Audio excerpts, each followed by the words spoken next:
Pour la partie opération, le cœur du sujet, ça a été le maintien de l'activité opérationnelle dans le domaine de la dissuasion, avec la continuité de l'enchaînement des patrouilles, et puis le tir d'acceptation du missile M51 sur son nouveau sous-marin, sur le Téméraire, un tir qui a été réalisé sous ambiance Covid avec participation des industriels et de la DGA et qui est un véritable succès. Et donc dans ce domaine, nous sommes extrêmement fiers d'avoir pu surmonter la crise et sans avoir absolument aucune fragilité constatée. Dans nos autres opérations, remarqué cette année une mission Grand Nord qui a été extrêmement importante pour nous puisqu'elle a permis d'avoir un niveau d'interopérabilité très élevé avec nos camarades britanniques, norvégiens et américains.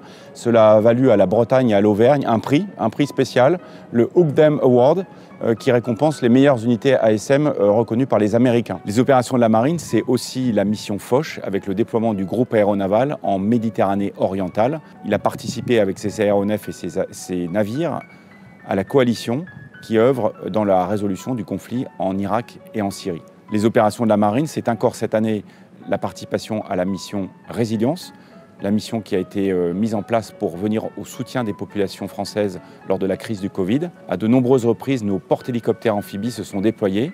Le Tonnerre a participé à l'évacuation des malades de l'hôpital d'Ajaccio. Le Dixmude et le Mistral ont été déployés outre-mer, en Antilles-Guyane et à Mayotte, où ils ont soutenu les populations, apporté du matériel et participé à la résilience globale de ces territoires ultramarins.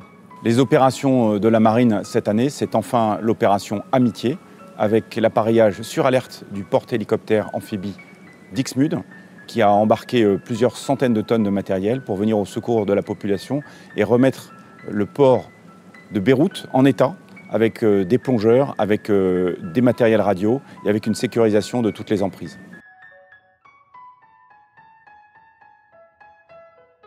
L'espace stratégique aujourd'hui est marqué par une remilitarisation extrêmement rapide de la mer, avec notamment l'effort chinois qui est très conséquent puisque aujourd'hui la Chine dépasse en nombre d'unités les États-Unis.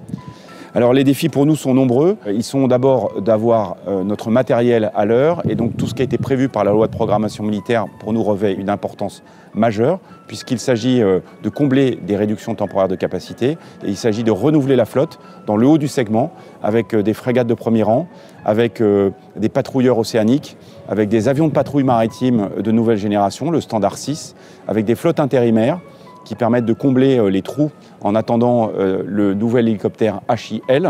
C'est également un effort dans le domaine des munitions qui est extrêmement important puisque celle-ci avait été sacrifiée par les précédentes lois de programmation militaire et c'est la condition sine qua non de mener un entraînement de qualité pour pouvoir faire des tirs réalistes, travailler les tactiques et être au rendez-vous de cette tension qui ne cesse de croître depuis ces derniers mois. Alors l'évolution du contexte stratégique avec cette nouvelle course aux armements nous oblige et donc nous sommes en train de travailler à un certain nombre de projets d'incorporation de nouvelles technologies, des technologies qui sont sur les étagères, aujourd'hui des drones, de l'intelligence artificielle dans différents secteurs, notamment dans l'information maritime, mais aussi nous travaillons à des armes nouvelles, nous travaillons avec nos industriels sur des missiles anti-navires supersoniques. Nous travaillons à la mise au point d'une nouvelle torpille pour nos sous-marins et puis nous allons pouvoir expérimenter d'ici peu l'arrivée du missile de croisière sur le sous-marin de classe Barracuda. Les années à venir seront marquées par l'arrivée des drones de manière massive dans la marine. Les drones arrivent sur quasiment toutes nos nouvelles plateformes. C'est le cas des patrouilleurs océaniques dont la première tôle a été découpée la semaine dernière, qui pourra emporter un drone avion qui sera récupéré dans un filet. C'est les premiers vols du SDAM, du système de drone aérien de la marine, sur une base d'hélicoptères, dont les essais pourront commencer d'ici 2 ans. C'est l'arrivée du système de guerre des mines, le SLAMEF, avec toute une architecture autour de 2 capacités dronisées qui vont permettre de travailler sous la mer avec des drones.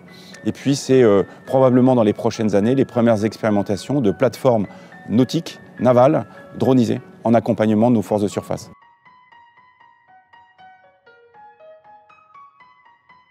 Alors, un des défis importants que la marine a devant elle, c'est l'engagement multidomaine. L'engagement multidomaine, c'est la connexion des modes d'action de la marine avec d'autres domaines de lutte, le cyber, le spatial, le sous-marin, avec aujourd'hui des activités sous-marines menées par nos compétiteurs qu'on doit être capable de prendre en compte. Et puis, c'est l'extension en fait, de la capacité d'une force navale à travailler ensemble. C'est tous les programmes de la marine en veille coopérative navale qui visent à mieux connecter et mieux partager la situation tactique, à incorporer le segment aérien, la veille coopérative aéronavale, avec en ligne de mire l'engagement coopératif qui permettra à des plateformes qui n'ont pas détecté des cibles de pouvoir quand même mettre en œuvre leurs armes. Cette décennie d'espoir, elle est portée par la haute technologie que nos industriels savent délivrer, en commun avec nos équipes de programme, en commun avec la DGA. Et donc je vous témoigne ma fierté de pouvoir, sous les couleurs françaises, continuer à déployer une marine de très haut niveau.